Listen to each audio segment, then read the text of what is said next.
Asante kwa kuendelea kwa nasi. Habari za usiku huu. Huu ni Mshike. Jina langu ni Kennedy Moses. Tuanze kuangazia tulionayo mezani. Klabu ya Msimbazi Simba ilikuwa katika uwanja wa Meja Jenerali Samuyo usiku huu ikicheza mchezo wa hatua ya 64 bora kunako kombe la shirikisho la CRDB. Baada ya mchezo huo kumalizika kwa ushindi wa magoli 3-0 ambayo Simba wameyapata, ni rasmi sasa wamefanikiwa kutinga kwenye hatua inayofuata kwa maana ya 32 bora, na hii ni mara baada ya ushindi wa magoli 3 huko wakifanikiwa kulinda ama kupata clean sheets, mlinda mlango akiwa ni Hussein Abel ambaye kwa mara ya kwanza kwenye michuano ya kombe la shirikisho la CRDB msimu huu ameondoka na clean sheet kwenye mchezo huo dhidi ya Cleanland. Sasa mwenzetu Omari Suleiman alikuwa shuhuda wa mchezo huo na hapa anatujuza kilichojiri na hasa baada ya mchezo huo kumalizika, nini kimezungumzwa na walimu kwa pande zote. Dakika 90 zimehitimika katika uwanja wa Meja Jenerali Samuyo, Simba Sports Club akibuka na ushindi wa mabao 3-0 dhidi ya Greenland FC kutoka Kagera. Baada ya mchezo kutamatika, tunapata wasaa wa kusikiliza namna makocha walivyopokea matokeo ya mchezo wa leo, na hivi sasa tumsikilize kocha kutoka Kagera. Yes, mwalimu, matokeo ya mpira ndivyo yalivyo. Kushinda, kusuluhu ama kupata ama kufungwa, umepokeaje matokeo, lakini kwa kiasi gani unafikiri wachezaji wako wameonyesha kile kiwango ambacho kwako kimekuridhisha?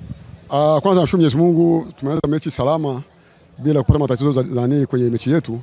Nilitegemea na timu bora, timu nzuri, lakini plani yangu ilikuwa ni kuheshimu kwanza Simba, afu baadaye tufanye mipango ya kutafuta goli kwa kushtukiza.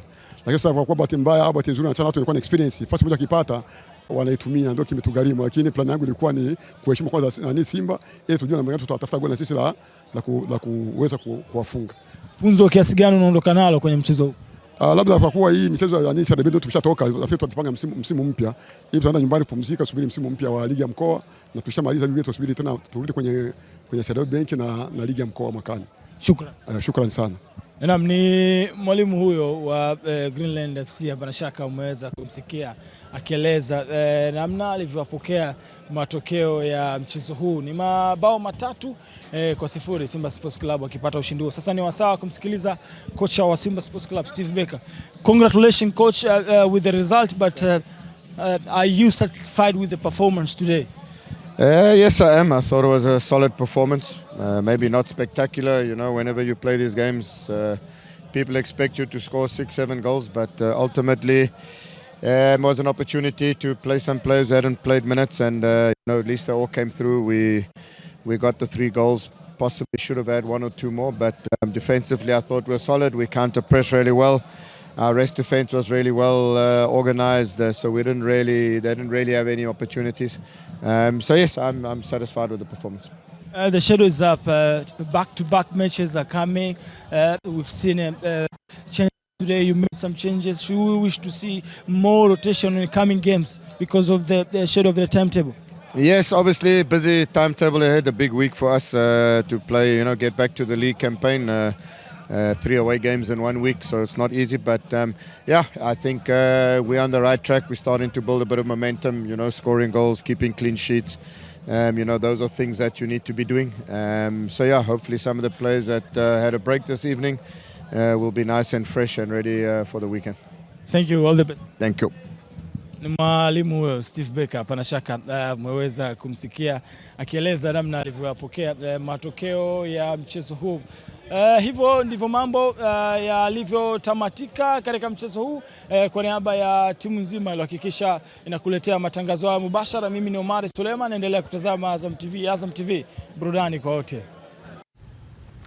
Tuendelee kuangazia mengine tulionayo mezani. Tukisalia hapo kwenye kombe la shirikisho la CRDB, watoza ushuru wa Manispaa ya Kinondoni KMC wametupwa nje ya michuano hiyo ya CRDB baada ya kufungwa kwa penalti 3-2 na Bandari FC ya hapa Dar es Salaam. Awali timu hizo zilitoka sare mabao 3-3 katika mchezo huo uliochezwa kwenye uwanja wa KMC Complex Dar es Salaam. Mara baada ya mchezo huo, makocha wa timu hizo walizungumzia mchezo huo. Kosa tumefanya makosa eneo la defense, wametuhukumu na mwisho wa matokeo ndio hayo, kwa sababu penalty haina mwenyewe, yote anaweza kupata. Kwa hiyo sisi kwanza niwapongeze Bandari kwa kupata matokeo Lakini kiufupi mimi nitasema kuwa bado tuna kazi ya kurekebisha makosa ambayo madefender wetu wameyafanya leo, ili mchezo wa Jumapili tukarejea tena makosa haya tunahukumiwa. Kwanza tunaangalia kwenye ligi kuu. Ligi kuu ndio kitu muhimu ambacho hata tutakutana nao tena tu msimu ujao. Lakini ligi kuu tukicheza, manake bado tutakuwa tukifanya vibaya, maana tutakuwa tumeperemka na tutakuwa tuna kazi kubwa tena kuipandisha timu. Kwa hiyo kwanza tunapambana kuhakikisha timu inabakia daraja. Kwa hiyo kama kuna bakia daraja, manake tunahitaji alama 3 kwa kila mchezo. Kama kila mchezo, manake tayari hii imekwisha, tunataka kuandaa mechi za ligi ambazo zinafuata mbele yetu Jumapili na klabu ya Azam. Kwa hiyo nataka tukajipange kwa ajili ya mchezo huo. Kwanza tuwaheshimu wapinzani wetu, tukiamini kabisa kwamba sisi wametuzidi level. Sisi tuko first league, wako Premier League. Kwa hiyo kwanza tuliwaheshimu kwenye hilo. Kwa hiyo hata game ilivyokuwa inaenda ulikuwa unaona kwamba hatuwezi kuanzia kupress juu, tulikuwa timu iko chini, tunatoka kwa kushtukiza. Kwa hata walipokuwa wanafunga, nilijaribu kuzungumza na wachezaji wangu kwamba hebu tujaribu tena kupush, kwa sababu nilikuwa naona uwezekano wa kupata magoli ulikuwepo. Kwa hiyo ndio maana nilikuwa naona kwamba wanatufunga, lakini na sisi tunaweza kufunga. Kwa mashindano kama haya ni unayekutana naye, unajua tunasubiri kwanza draw itoke and then tujue mpinzani wetu ni nani. Kwa hiyo nadhani game ambayo itakuwa inafuata tutaandaa game plan yetu kulingana na mpinzani wetu atakavyokuwa. Kwa hiyo kama tutakutana na mpinzani ambaye ni level ya juu zaidi, tutaingia na game plan yetu, au tukutana na mpinzani ambaye level ya chini, pia tutaingia na game plan yetu. Tuchambue sasa japo kwa uchache mechi hizo ambazo zimechezwa hii leo. Muda unaungana na Endo Kinga Mkono, mchambuzi wa masuala ya soka, kuweza kusikia mtazamo wake kutoka kwa Kendo. Karibu. Asante. Mambo yanaenda? Tunashukuru Mungu. Bwana, tatizo la KMC unaliona wapi? Nikajua ni kwenye ligi tu labda kwa sababu kuna vigogo wengi, lakini hata huku mambo yamekuwa ni magumu leo. Kati ya matokeo ya kushangaza leo ni matokeo yao dhidi ya Bandari. Kila mtu alikuwa anaamini miongoni mwa mechi ambazo KMC watatumia kujiimarisha kwenye mashindano na ile harakati zao za kwenye ligi. Tulikuwa naamini mechi KMC wataitumia vizuri na watapata matokeo, lakini kwa bahati mbaya wanaongoza goli 2 bila. Bandari wanakuja nyuma, wanasawazisha na wanakwenda kwenye penalty, na penalty vivyo wanaonekana si wapigaji wazuri wa penalty. Wameshinda 2 tu, wenzao wamepiga penalty 3 wamepata. Kwa hiyo unaona ni timu ambayo ile hali ya kupoteza imewajaa mwilini, hawajiamini tena. Ndio mechi kama hizo unajikuta unapoteza. Kama ungekuwa wanajiamini kwa kiwango kizuri, mechi kama hizi za kupoteza, mechi hizi za kushinda na kuwafanya timu iendelee kuwa kweli na nia ya kubaki kwenye ligi kuu. Kwa mwendo huu, safari yao ya ligi kuu inaonekana kubaki itakuwa ngumu sana. La sivyo yatokea miujiza mkubwa sana katika kikosi chao. Unadhani pengine kwa namna ambavyo mwatazama na ulichokitazama, shida inaweza kuwa nini na wapi wanaweza kubadilika? Maana kwa muendelezo huu na mechi ambazo wamesalia na ndo kwanza wapo kwenye ngo ya pili, afadhali wangekuwa kama walikuwa na viporo kama wenzao wanne wa kimataifa. Mechi walizobakiwa nazo ukitoa za wale Big 4 zote ni ngumu. Changamoto naona kwenye safu yao ya ulinzi, kwa sababu safu ya ulinzi inaruhusu magoli. Hiyo ndio changamoto kubwa ambayo naiona kwa KMC kipindi hiki. Kama kocha Baresa ataweza kufanikiwa kwa kufanya timu yao iwe imara kwenye safu yake ya ulinzi, isiruhusu sana magoli. Kwa sababu kama unaweza kwenye mechi kama hii ya FA unakuja unaruhusu goli 3, ni changamoto. Na kwenye ligi unaona vivile mwendelezo wao ni huo. Wanaweza kufunga. Sasa hivi wanaonekana wanaweza kufunga, sababu kama wamefunga goli 3 hata kwenye mechi za ligi unaona wanafunga, lakini changamoto ni kwenye kujilinda. Na sasa hivi ili uokote point, basi hakikisha kwamba timu yake inakuwa imara sana kwenye kuzuia mashambulizi na timu isiruhusu magoli, kwa sababu kama inaruhusu magoli wanazidi kujiweka kwenye mtihani mkubwa ambao wao wanawafanya kwamba wakae kwenye mazingira ya kuendelea kusubiria siku na saa ya kuendelea kubaki kwenye ligi kuu. Unamtazama naye Simba Sports Club, mchezo wake wa hatua 64 bora kombe la shirikisho, anafanikiwa kupata ushindi wa magoli 3-0. Kwanza kwa kutunza tu ama kuondoka na clean sheet, kwa maana ya kutoruhusu bao. Kuna ujumbe basi na shaka inatuma kwa ubora ambao Simba anakuwa nao licha kufanya rotation kadhaa ikiwemo eneo la mlinda mlango. Hussein Abel alikuwa mlangoni leo. Kwanza mechi ilikuwa ya mkubwa zidi ya mdogo. Na Simba wameonyesha ukubwa wao. Japokuwa kocha Steve Becker na msifu ameamua kutumia vijana wengi ambao kwenye ligi na mashindano ya kimataifa walikuwa hawajacheza. Pedasto tunamwona anacheza, umeona Duchu baadaye kuja kuingia, ni mchezaji ambaye anaona ana maendeleo makubwa sana kutoka kocha Steve Becker ameanza kumtumia. Ile nafasi ya Kapombe, hata kama Kapombe atakuwa hayupo, Simba wana mtu sahihi sasa hivi, inaonekana Duchu yuko vizuri, anaweza kutengeneza mashambulizi mengi kutokea upande wake.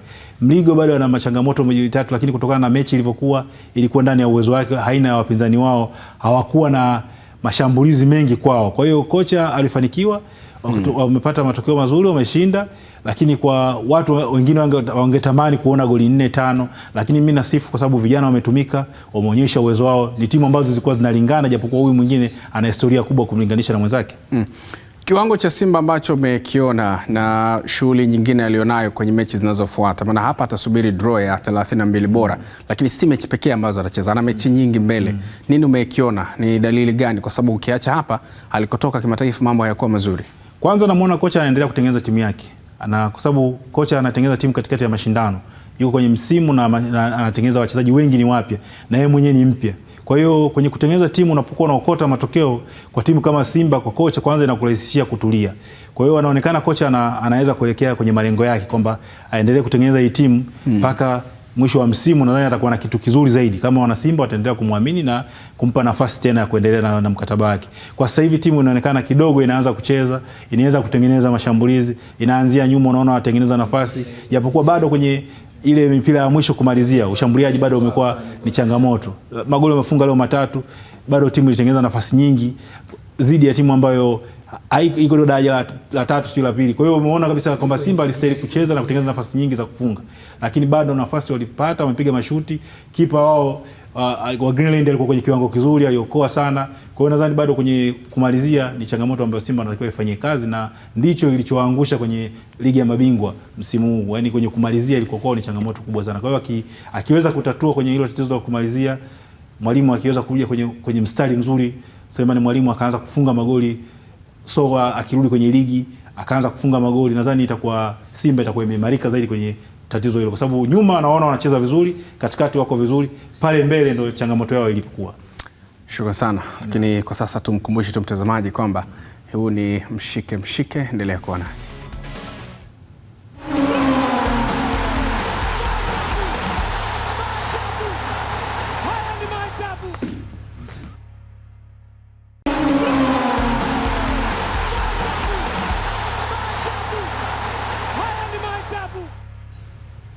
Asante kwa kuendelea kwa nasi. Huu ni mshike. Timu ya Fountain Gate imetinga hatua ya 32 bora ya kombe la shirikisho la CRDB baada ya kuifunga Mapinduzi FC ya Mwanza goli 1-0 kwenye uwanja wa Sheikh Amri Abeid kule Arusha. Goli pekee katika mchezo huo limefungwa na Eldinho Mokono.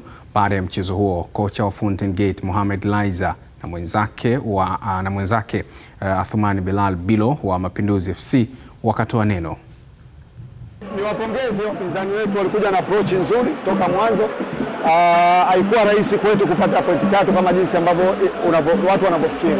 Kwa hiyo mimi niseme nawapongeza vijana wangu, wamepambana kadri ya uwezo na tumepata matokeo, alhamdulillah. Ni zawadi kwa mashabiki wetu wa Arusha. Kwa hiyo tumeanza kwa hili, basi kesho atakuwa mawili na kesho kutwa atapatikana 3, lakini jambo kubwa ni kama tumeshinda, na tunawaomba waje watupe support kama walivyotupa leo. Naamini kadri muda tunapozidi kwenda tutafanya vizuri zaidi ya leo. Mimi nasema game plan yao wapinzani ilikuwa nzuri sana, na Mapinduzi sio timu ya kuibeza, ni timu kubwa na mwalimu mkubwa. Nadhani walitufuatilia vizuri na ndio maana walitupa wakati mgumu, lakini mwisho wa siku tumepata matokeo. Mchezo ulikuwa ni mzuri na mchezo umependeza. Vijana wangu wamecheza vizuri, Fountain Gate wamecheza vizuri, isipokuwa quality ya mchezo imeamua, na mkubwa ni mkubwa na mkubwa ameshinda. Kwa hiyo tunajipanga kwa ajili ya ligi, ili limeisha. Mimi naamini tumetoka salama, Mungu ni mwema. Mimi kweli nilikuwa najua nacheza timu kubwa, timu ambayo iko Premier League, na timu yangu mimi ipo ligi daraja la pili, na game plan nilikuwa nimeweka tuliweza kufanikiwa, isipokuwa ni makosa madogo tu ya goalkeeper ndio waliweza kupata goli 1. Mwisho wa siku tumeaga mashindano ya CRDB. Nimejifunza na huwa si zaidi ya kujifunza, huwa naamini timu kubwa ni timu kubwa, lakini na mimi jinsi nilivyowatengeneza vijana wangu tumekwenda the same. Mwisho wa siku Mwenyezi Mungu awabariki, wapata matokeo na game imeisha. Tunajipanga kwa mashindano mengine msimu ujao. Mimi nasema wamecheza vizuri siku zote. Timu za daraja la chini kuja kucheza daraja la juu wanajiandaa sana, wanajiandaa ili wasifungwe sana. Kwa hiyo wanapokuja kucheza wanajitolea kama walivyoona, lakini mwisho wa siku wenzetu wamepata matokeo. Ingawa vijana wale wa Mwanza wamecheza vizuri, na wenyewe wamecheza vizuri, lakini vile na hali ya hewa kidogo ilikuwa matatizo kidogo, lakini mimi nasema mpira ulikuwa mzuri na matokeo mazuri walipata Fountain Gate. Mimi nasema hakuna kwenye mpira kitu kinashindikana. Chochote ni maamuzi tu kwamba tunataka kucheza tupate matokeo, basi matokeo yanapatikana. Kwa hiyo ni kujituma tu kwa wachezaji, kwa sababu mwalimu kazi yake ni kufundisha, achezi pale, lakini wao wachezaji sasa wanatakiwa waende wakafanya kazi pale ndani ili wapate matokeo mazuri. Wakati hayo yanaendelea, Coastal Union imepata ushindi wa mabao 3-1 nyumbani kwenye uwanja wa Mkokwani Tanga dhidi ya timu ya Mafande wa Nyumbu FC katika mchezo wa hatua ya 64 bora kunako kombe la shirikisho la CRDB. Hadi mapumziko, Coastal Union ilikuwa inaongoza kwa bao 1-0 na katika kipindi cha pili ikaongeza mabao 2 na kutinga hatua ya 32 bora ya michuano hiyo. Baada ya mchezo huo, makocha wa timu hizo wakazungumzia kilichotokea ndani ya dakika 90. Leo tuanza nimshukuru Mwenyezi Mungu, tumemaliza mechi salama. Na unajua kwenye mpira sisi timu yetu kidogo iko chini, tunazote wenzetu. Haina wachezaji wao, haina timu yao. Tuko tunajua tunakutana na mechi aina gani. Tujaribu kuziba njia ili tuache wao wacheze, sisi tuwe timu ya pili kiwanjani. Nafikiri tulifanikiwa. Kwa sababu magoli tuliofungwa ni sisi wenyewe tunafanya makosa kwenye eneo la hatari tunafungwa. Si kwamba wao walikuwa wanatengeneza mashambulizi ya kuja wanatufunga. Ila sisi wenyewe tunafanya makosa wanatuadhibu. Kwa hiyo ni makosa mabeki zangu ndio walifanya tuadhibiwe. Lakini nawapongeza vijana wamefanya vizuri. Kesho Jumatano, Young Africans itacheza dhidi ya Cosmopolitan mechi ya 64 bora kombe la shirikisho la CRDB. Meneja habari na mawasiliano wa klabu hiyo Ali Kamwe amesema wamejiandaa vizuri. Kama amesema mashabiki wa Young Africans wanatakiwa kujitokeza kwa wingi uwanjani KMC Complex ili kutazama mchezo huo. Inacheza vizuri lakini namshukuru Mwenyezi Mungu. Tumekuwa kambini siku ya leo baada ya kurejea safari siku ya jana, na tunafanya maandalizi kuelekea mchezo huu wa CRDB. Tunafanya maandalizi haya kama bingwa mtetezi, na tunafahamu bingwa mtetezi anapokwenda kucheza maana yake ndiyo mashindano sasa yanakwenda kufunguliwa kwa ubora wake. Tunafahamu tunacheza na mpinzani ambaye ana faida ya kutufahamu, lakini sisi hatumfahamu kwa maana ya Cosmopolitan. Lakini maandalizi ambayo tuko nao sisi ni maandalizi ya kwenda kutafuta matokeo mazuri. Tuna baadhi ya wachezaji ambao walipata injury kwenye mechi hizi za Champions League, akiwemo Profesa Pacome Zouzoua, alipata shida kidogo ya bega lakini anaendelea vizuri alhamdulillah. Kwa mujibu wa daktari anaweza asiwe sehemu ya kikosi ambacho kitacheza siku ya kesho. Lakini pia tunaye mchezaji Clement Mzizi ambaye yeye alijitonesha kidogo kwenye mazoezi ya mwisho kuelekea mechi dhidi ya JS Kabylie. Naye tunasubiri ushauri wa daktari kama ataweza kucheza au atasubiri kwa maana michezo inayofuatia. Ukiondoa hao, wengine wote wako fit na wamefanya mazoezi vizuri kuelekea mchezo huu, na tunaamini inshallah utakuwa mchezo mzuri ambao utaanza vizuri kwenye kombe la CRDB Federation Cup. Katika hatua nyingine, meneja wa habari na mawasiliano Ali Kamwe wa Young Africans ameweka wazi namna wanavyojiandaa kuhakikisha wanafanya vizuri kwenye michezo ya ligi kuu NBC iliyosalia, huku akitamba kuelekea dabi ya Kariakoo Machi mosi mwaka huu. Sasa hivi akili, mawazo na dua za wanayanga zipo kwenye mashindano haya mawili, kwa maana ya ligi kuu ya NBC na kombe la CRDB. Kwenye ligi kuu hapa kuna mechi mbili baada ya hii ya CRDB. Tuna mechi dhidi ya Namungo, tuna mechi dhidi ya JKT. Namungo itakuwa away, alafu JKT nyumbani, alafu tutakwenda kwenye Kariakoo Derby kule Guantanamo. Pati ya mashabiki kwenye michezo hii ni kuwaandaa wachezaji wetu kiakili, kujua kwamba sasa focus yetu ipo kwenye haya mashindano mawili, na sisi kama bingwa watetezi maana yake hatuna excuse ya kuangusha haya makombe. Kwa hiyo tunaanza kuwa support siku ya kesho, tunakuja kwa wingi pale uwanja wa KMC kuhakikisha tunapeleka jumbe zetu kwamba sisi tuko pamoja na nyie. Tumetoka kwenye Champions League lakini bado tuna makombe ambayo tunayamiliki ya hapa nyumbani, na safari hii inaanza siku ya kesho. Tupeni raha kuanzia mechi ya Cosmo. Baada ya hapo tutakwenda Ruangwa kucheza na Namungo. Baada ya hapo tutacheza na JKT, alafu tutaelekea Guantanamo. Nimesikia tayari watu wameanza tambo na wengine wanajiita bwana jela, lakini niwakumbushe tu hata ukiwa bwana jela bado utalala saa 12 jioni jua itakapozama. Kwa hiyo utaratibu wa Guantanamo hautabadilika, utakuwa ule ule, haijalishi wewe ni nani, wewe ni nani. Kwa hiyo niwaombe wanayanga tujitokeze kwa wingi siku ya kesho, tuje tuzungumze na wachezaji wetu, tuwaambie nini tunatarajia kutoka kwao katika haya mashindano mawili ambayo tuko nayo mbele sasa hivi. Wakati hayo yakiendelea, mashabiki wa Young Africans kutoka Dar es Salaam wametamba kuwa timu yao itaibuka na ushindi dhidi ya Cosmopolitan FC hapo kesho, wakisema hasira za kimataifa watazihamishia kwa mpinzani wao huyo. Kwa mchezo wa kesho tuna asilimia kubwa za kushinda. Tuna Cosmopolitan kwa maana tukiangalia timu yetu ina quality na wachezaji wenye ubora ukilinganisha na mpinzani wetu, kwa hiyo ushindi upo juu yetu. Kikubwa tulichokionyesha ndicho tutakachokwenda kukionyesha kesho. Kwenye mechi ya kesho ushindi ni upo, ni ule ule, hakuna kuogopa. Kikubwa ni kujituma na kuonyesha nini ambacho tunachokitafuta na nini ambacho tunachokihitaji katika timu ya klabu ya Yanga. Usajili uliofanyika, wachezaji bora tunao, au sio? Na kocha mzuri tunaye, uongozi pia uko vizuri. Kwa hiyo sisi tunachosema mashabiki wa Yanga na wengine ambao wanaonisikia, kesho ni ushindi upo kwa pale pale. Naitakia timu yangu ya Yanga ushindi na imani tutafanya vizuri kutokana na nini? Cha kwanza naipa pole kutokana na matokeo yaliyotokea kule, tumeshindwa kufuzu kuelekea hatua inayofuata katika ligi ya mabingwa, ila na imani kesho tutacheza vizuri na tutashinda goli nyingi. Sisi hatuna cha kupoteza. Kupoteza kwenye mashindano makubwa kama yale ni kitu kawaida, timu zote na hisi zishapoteza. Yanga mimi nani. Kwa hiyo siangalii kupoteza mechi kubwa kama ile. Naangalia zidi ya mechi yangu ya kesho, najua sina cha kupoteza. Naweza kachukua alama 3 muhimu nikasonga tena mbele. Kesho na kibarua kizito cha kuikabili Young Africans, wamesema kuwa kuelekea mchezo huo wa hatua ya 64 bora, kupitia meneja mkuu wa timu hiyo Heri Muksin, wanazitaka alama za hapo kesho ili waweze kutinga kwenye hatua inayofuata. Kifupi, wamejipanga kumfunga Young Africans. Sisi kama Cosmopolitan tumejiandaa vizuri sana. Tunawaambia mashabiki wetu waje kwa wingi, waje watizame mpira. Vijana wamejiandaa na vijana wako vizuri, tutakabiliana nao kila hali.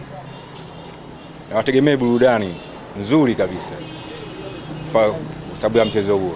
Sina wasiwasi na vijana wangu. Tumejiandaa kwa kweli. Tumejiandaa sana. Wakati hayo yanaendelea, tuwageukie JKT Tanzania sasa, ambapo timu hiyo imejiandaa ama inaendelea kujiandaa kukabiliana na Pan African katika mchezo wa hatua ya 64 bora kombe la shirikisho la CRDB hapo kesho kwenye uwanja wa Meja Jenerali Samuyo, Dar es Salaam. Kocha wa kikosi hicho cha JKT Tanzania Madali amesema mchezo huo utakuwa mgumu kwao, kwani wapinzani wao wanaifahamu vizuri JKT Tanzania, hivyo wamechukua tahadhari kuelekea mchezo huo. Tutakuwa tuna mechi ya kipekee kwa maana moja. Pan Africa ni timu ya siku nyingi, nafikiri kwenye nchi yetu ina muda mrefu sana kwenye football. Haiko tu kwenye mashindano haya ambao si tupo kwa maana ya ligi ya Tanzania kwa muda mrefu. Kigumo cha kwenda kukutana nao ni kitu kimoja.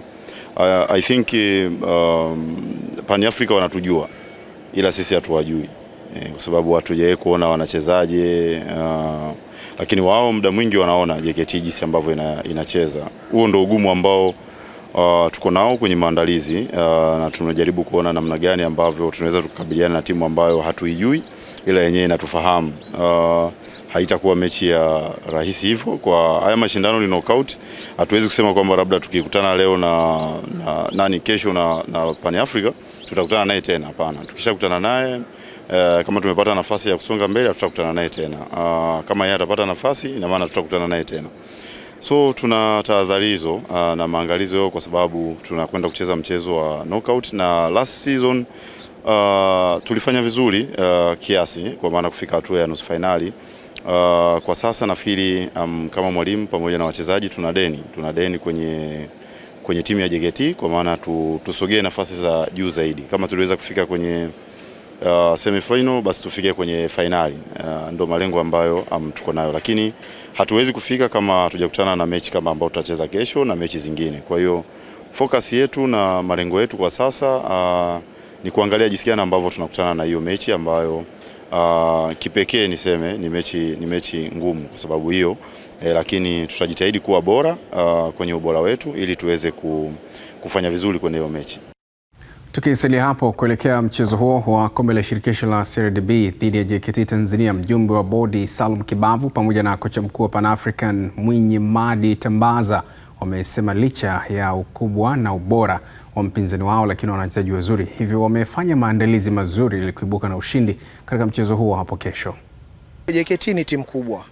Ni timu kubwa, tushakutana nao katika championship, tumecheza nao, tuliwafunga pale kwao goli 2-1 wakiwa wanasubiria kupanda katika ligi kuu. Lakini kiukweli sasa hivi wana timu nzuri sana na wachezaji wazuri. Kwa hiyo sisi kama Pan Africa tunawaheshimu JKT, ni timu kubwa na sisi pia tuna wachezaji wazuri, lakini yote kwa yote dakika 90 ndio maamuzi wa mpira huo. Maandalizi kwenye mchezo wetu ni mazuri, tumejiandaa, vijana wako vizuri kwa ajili ya kupambana kwenye mchezo huo. Tunatambua JKT timu kubwa, inacheza kwenye Premier League na sisi tunacheza kwenye First League. Kwa hiyo tutakwenda kuheshimu kwa maana kuwa tunajua wao ni watu ambao wenye uzoefu, wenye uwezo mkubwa, lakini na sisi pia tutajitahidi kwa kile ambacho tulichokifanya mazoezini tukakifanyia kazi, basi tunaamini tutafuata matokeo yaliokuwa mazuri. Naam, nikukumbusha tu kwamba hivyo ndivyo ambavyo tunakamilisha nusu saa ya kwanza ya mshike hii leo. Lakini kwenye nusu saa hii ya kwanza wakati tunaikamilisha, ni kujuza japo kwa uchache tu miongoni mwa yale ambayo tutakuwa nayo kwenye nusu saa ya pili ya mshike ni pamoja na haya. Baadhi ya mashabiki wa soka nchini wamefurahishwa na kitendo cha serikali kwa kushirikiana na TFF kumpa mkataba Gamondi kuinoa Taifa Stars. Wakati hayo yakiendelea, wingi wa klabu ya Arsenal Bukayo Saka ameongeza mkataba wa kusalia klabuni hapo. Ni mshike, endelea kuwa nasi.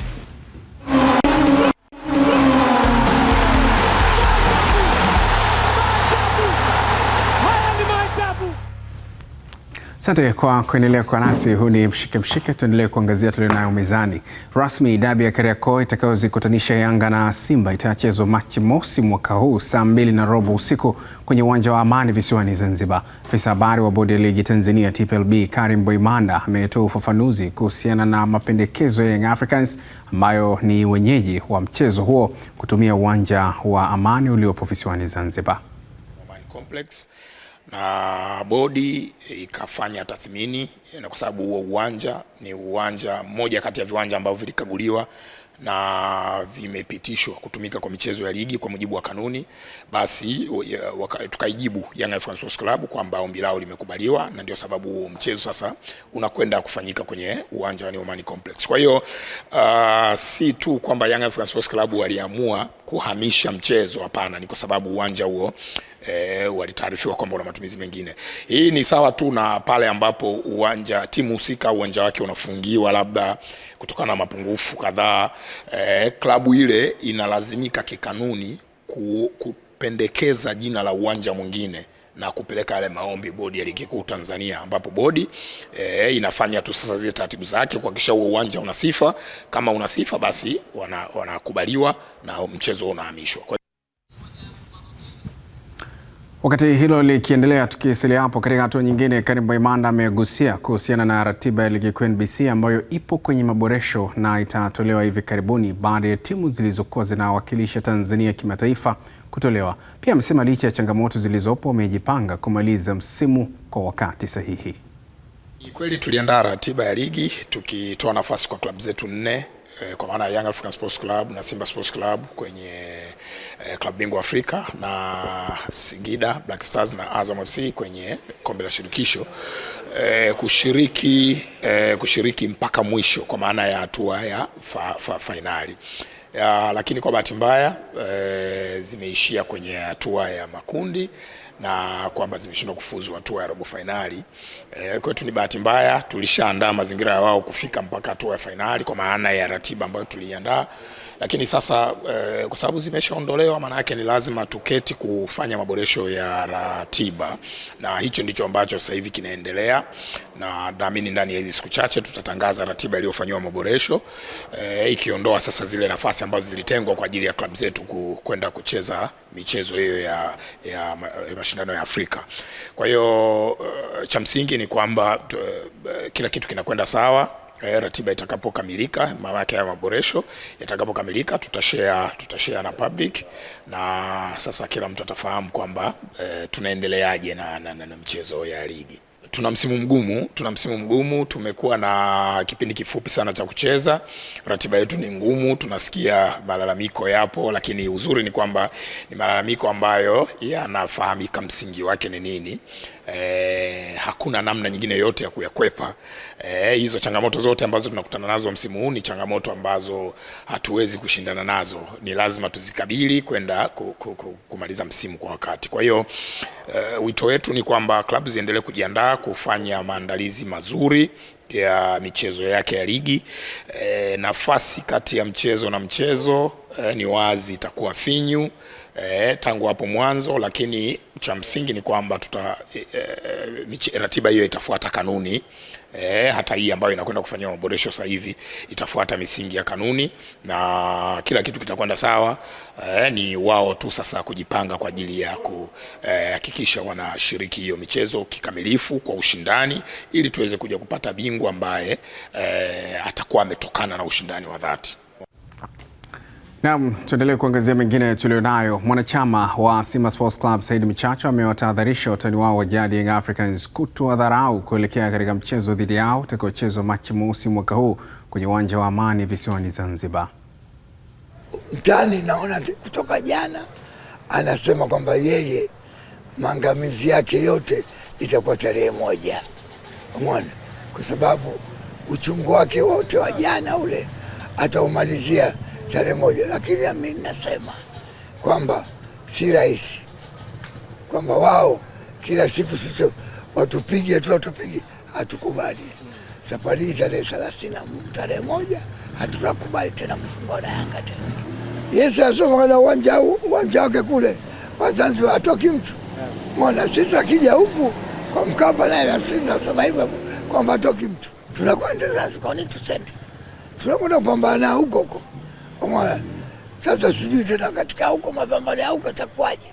Umeona? Lakini nasema kikosi tukao nacho safari sio kibaya kizuri. Umeona? Kwa wachezaji wetu tumewasajili toka mwanzo na tukiweza kuingia hata katika robo finali. Lakini wachezaji tumechukua katikati ya msimu ndio matokeo yake, lakini nasema umeona Mtani asifikirie kama rais. Umeona? Uchungu wake tumalize sisi. Hatutakubali.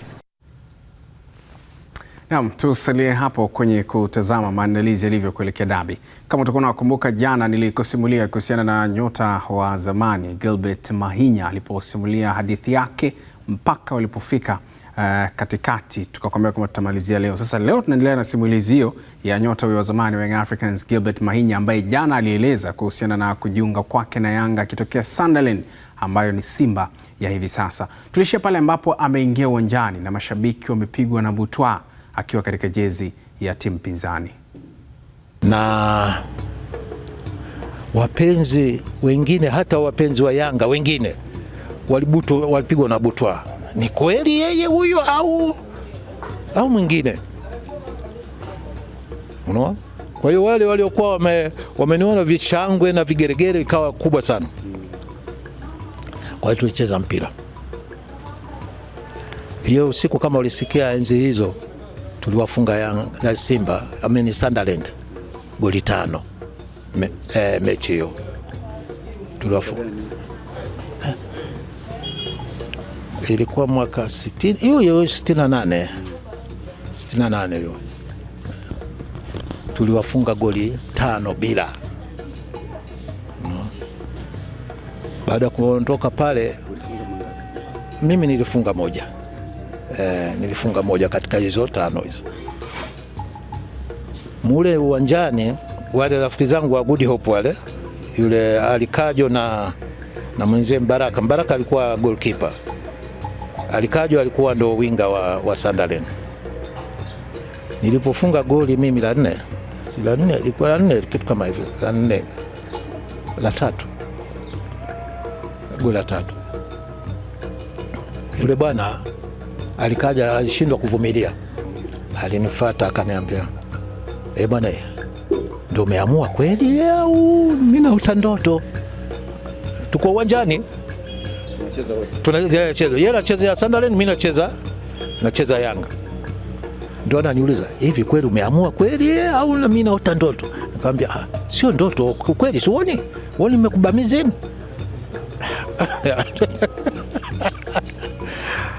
Unaona bwana, tukawa tunacheka pale na nikasema basi bwana, kwa kweli waliishiwa nguvu. ule mshituko nafikiri uliwafanya mpaka wakashindwa kucheza wachezaji wa Sunderland. Kwa ajili yangu mimi tukawapiga goli 5. Nilipotoka pale nilipata ulinzi wa hali ya juu sana wa wanachama wa Yanga kutoka pale uwanjani mpaka tukafika klabuni. Kutoka klabuni nilisindikizwa na magari, utafikiri rahisi, mpaka nyumbani kwangu. Unaona bwana. Na siku ile wapenzi walikesha pale nyumbani kwangu, walisema si hatutoki hapa, tumuone mwanachama wa Simba hapa, yani wa Sunderland aje hapa. Na kwa sababu nilikuwa nakaa kambini, waliogopa watu kuja kunisogelea. Basi kwanza hapo nikawa nachezea Sunderland Young African kuanzia siku hiyo. Kwa hiyo nikawa nacheza Polisi na timu ya Young African. Tuendelee kuangazia mengine. Mara baada ya jana kocha Miguel Gamondi kupewa kandarasi ya miaka 2 kuinua timu ya taifa ya Tanzania, Taifa Stars, baadhi ya wanasoka nchini wamefurahishwa na jambo hilo, huku wakitamani aongezewe muda zaidi.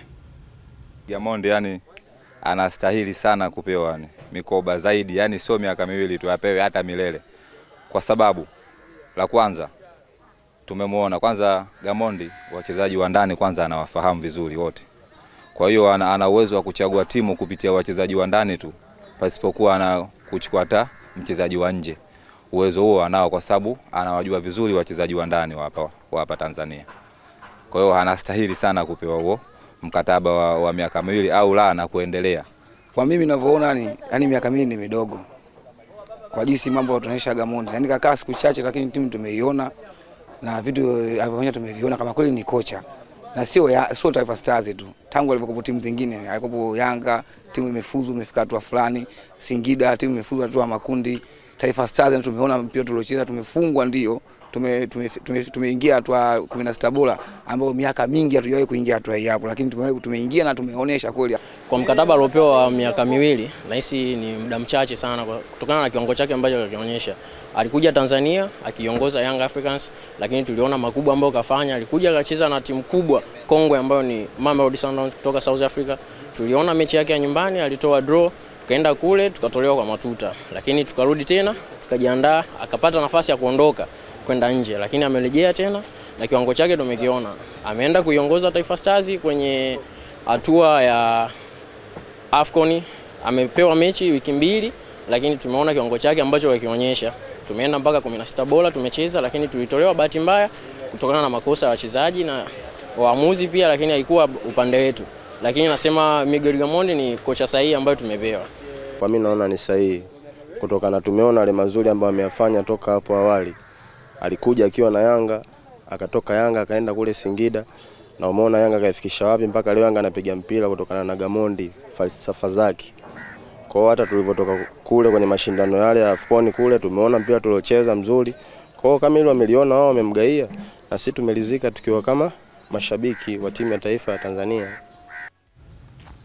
Naam, tuangalie sasa kile ambacho umetuandikia kupitia kurasa zetu mbalimbali za mitandao ya kijamii, lakini kwa kwanza tuanze kwa kuangalia na swali lilikuwa linauliza kuhusiana na jambo gani, kwa sababu huwa tunashare maswali yetu. Swali letu la leo lilikuwa linasema timu zote 4 za Tanzania zimeshindwa kufuzu hatua ya robo finali michuano ya CAF msimu huu. Je, nini kifanyike ili zifuzu hatua hiyo msimu ujao? Ni miongoni mwa maswali. Tuangalie maoni yako kupitia ukurasa wetu, na sasa ni Instagram Azam TV Sports. Anaitwa Eboy Official, anasema kwanza ni usajili uliotukuka, yani timu zote ziwe na players wa maana kabisa. Mfano Young Africans wamrudishe Aziz Ki, pia wajiimarishe kwenye eneo lao la mwisho, yani forward. Lakini Ramadhan Kashamu yeye anasema kutoka Mbeya, kikubwa ni kuhakikisha timu zinajijenga vyema kuanzia kwenye uongozi, benchi la ufundi na usajili, ili kupata timu ambazo zinashindana kisawasawa na kuhakikisha tunaliwakilisha vyema taifa letu. Lakini Gauss Maxwell anasema wasajili wachezaji wa level hiyo ya robo. Anasema mpira ni capital na intensive investment, sio tantalila. Haya bana. Anasema fanya hesabu rahisi tu. Robo kuna timu 8 bora Afrika. Kila timu ina squad ya wachezaji 30. So hapo ni wachezaji 240 bora bara zima la Afrika. hawa ni wachezaji special, so na wewe inabidi uwe nao 30 bora kati ya hao 240. Ni mtazamo wake. Lakini ukurasa wetu wa Facebook Azam Sports, anaitwa Charles Lewis Simeon, anasema kutoka Monduli Arusha, mimi ninachoona ni mabosi wanaomiliki hivi vilabu vyetu kuongeza mzigo wa uwekezaji, kwa maana rasilimali fedha, ili hizi timu wawakilishi wetu kimataifa waweze kufanya selection ya quality players kwa ajili ya kuzitumikia klabu zao. Lakini Francis Milanzi anasema zifanye maandalizi ya kina badala ya kutumia muda mwingi kupeana vijembe mitandaoni. Sajili ziwe za uhakika, waepuke sajili za mihemko na mbwembwe ambazo zimewaferisha. Anasema muhimu wajipange na sio mbwembwe haya. Lakini Philip Junior yeye anasema siasa za mpira wa Tanzania, hata Madrid au Barcelona na Chelsea, lakini pia Manchester United, Manchester City, Liverpool na PSG ndio zingekuwa hapa Tanzania, hakuna hata mmoja ambayo ingeleta kombe la CAF Champions League ama Confederation Cup. Anasema niamini mimi, siasa za mpira wa nchi hii ndo zinarudisha mpira nyuma, hasa timu kubwa za Yanga na Simba. Ni maoni hayo ya baadhi ya wadau wetu kwenye kurasa zetu mbalimbali za mitandao ya kijamii. Lakini nikukumbushe kabla ya hapo, draw ya michuano ya CAF kwa maana ya ligi ya mabingwa pamoja na kombe la shirikisho imefanyika hii leo kule makao makuu ya chama cha soka nchini Misri, kwa maana ya chama cha soka cha nchi hiyo ama makao makuu ya soka barani Afrika kwa maana ya CAF. Draw hii imefanyika leo mapema kabisa saa 8 ilikuwa ni draw ya kombe la shirikisho, lakini pia saa 9 kamili ilikuwa ni draw ya ligi ya mabingwa barani Afrika. Sasa mwenzangu Akida Kilango anaarifu zaidi kuhusiana na yaliyotokea kwenye draw hiyo. Hiyo imefanyika leo kwa ajili ya kupata timu zitakazokutana katika hatua ya robo finali, lakini pia nusu finali katika ligi ya mabingwa Afrika pamoja na kombe la shirikisho. Katika kombe la shirikisho, ratiba inaonyesha timu ya Al Masry itacheza na CR Belouizdad, wakati OC Safi watacheza dhidi ya Wydad Athletic Club. AS Otoho wenyewe watakipiga dhidi ya Zamalek, huku AS Maniema watacheza na USM Alger. Kwa upande wa ligi ya mabingwa Afrika, RS Berkane ya Morocco itacheza dhidi ya Al Hilal ya Sudan ambayo inacheza ligi ya Rwanda kwa sasa. Mchezo mwingine utakuwa ni kati ya Esperance de Tunis watakaokipiga dhidi ya Al Ahly ya Misri, wakati Mamelodi Sundowns wenyewe watakipiga dhidi ya Stade Malien, huku Asfar Rabat waliokuwa kundi moja na Young Africans wakikipiga dhidi ya Pyramid ya Misri. Turejea nyumbani sasa. Timu 8 zimechaguliwa kushiriki michuano ya kombe la Nanauka CRDB inayokwenda kuibua na kukuza vipaji kwa vijana, ikiwa ni moja ya mikakati ya kuwekeza kwa vijana watakaoundwa kwa timu ya mkoa wa Mtwara pindi taratibu zitakapokamilika. John Kasembe anafafanua zaidi kutoka Mtwara. Ligi hiyo iliyoanza kwa hamasa kubwa ikiwa ni moja ya mikakati ya CRDB kuwanufaisha vijana katika vipaji walivyo navyo. Joel Nanauka tumeona tuje kumsupport na vision yake, kwa sababu tumeona inaendana na sisi CRDB. Tunataka pia kuinua vipaji vya vijana, lakini pia kuwa empower vijana. Dhamira ya ligi ni kuendelea kuungana na maono ya Mheshimiwa Rais, pia kuhakikisha kwamba vijana wanaibuliwa vipaji vyao, lakini kupitia mikusanyiko hii pia vijana wanakuwa wanapata nafasi ya kupata elimu hasa katika maeneo ya fedha kupitia wadhamini wetu wa CRDB, lakini pia na elimu mbalimbali za kimaisha pia. Matarajio yetu ni kwamba kupitia ligi pia tutapata vipaji ambavyo vitaenda mbele zaidi. Kwa upande wao, wasimamizi wa michuano hiyo wamefafanua utaratibu wa ligi hiyo. Mashindano haya tunatarajia yatadumu kwa muda wa takriban siku 20. Mashindano haya mafupi ambayo yanaelekea kwenda kufungua mashindano makubwa ya Jimbo Cup ambayo yatahusisha kata zote zinazopatikana katika manispaa ya Mtwara Mikindani. Lakini pia kama tunakumbuka, Mheshimiwa Rais alikuwa na siku 100 za tabasamu. Kwa maana hiyo pia wenzetu wa CRDB wameweza kuleta tabasamu kwa wananchi wa Mtwara kwenye hilo la michezo. Na kati ya timu hizo 8, mshindi wa kwanza ataondoka na kitita cha shilingi milioni 1 na kombe, mshindi wa pili ataondoka na shilingi 500,000 na mshindi wa tatu ataondoka na shilingi 300,000 za Kitanzania. Lakini pia kwa wale wachezaji mmoja pia watakuwa na zawadi, kama vile mfungaji bora ataondoka na kitita cha fedha shilingi 50,000 pamoja na zawadi ya kikombe chake, golikipa bora na mchezaji bora wa mashindano haya.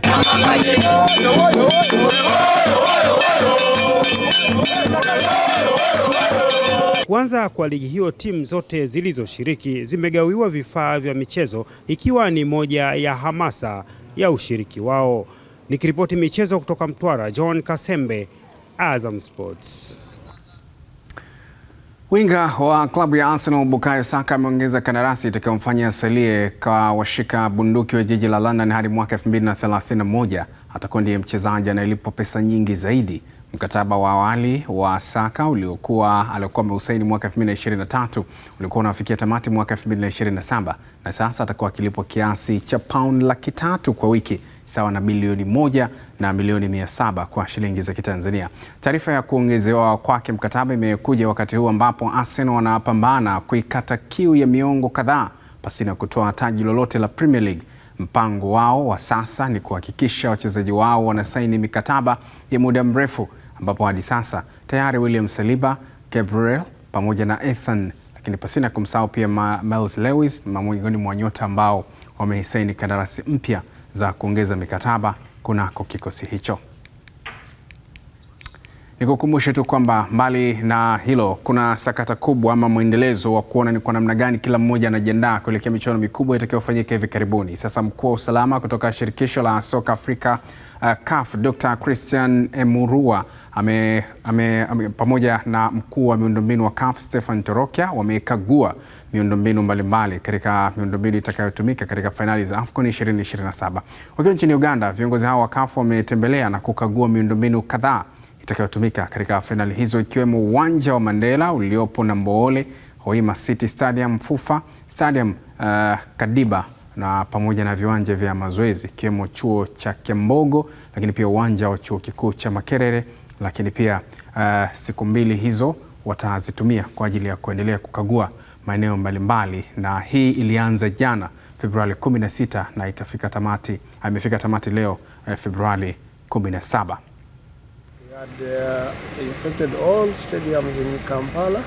Wataalamu walianza kwa kukagua eneo la kuchezea, na sasa mkuu wa usalama na mkuu wa miundombinu wamekagua miundombinu yetu yote katika viwanja vyote, na sasa tunasubiri kikao kitakachofanyika kesho baina yao na kamati ya ndani ya mashindano haya ya AFCON ili tuweze kupata mrejesho wa yale ambayo wameyabaini.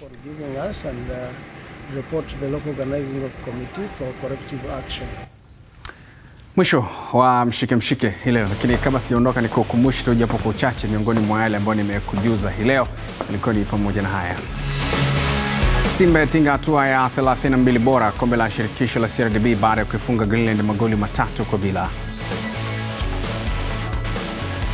Kesho ni zamu ya Young Africans ambao watakuwa mzigoni dhidi ya Cosmopolitan kunako kombe la shirikisho la CRDB.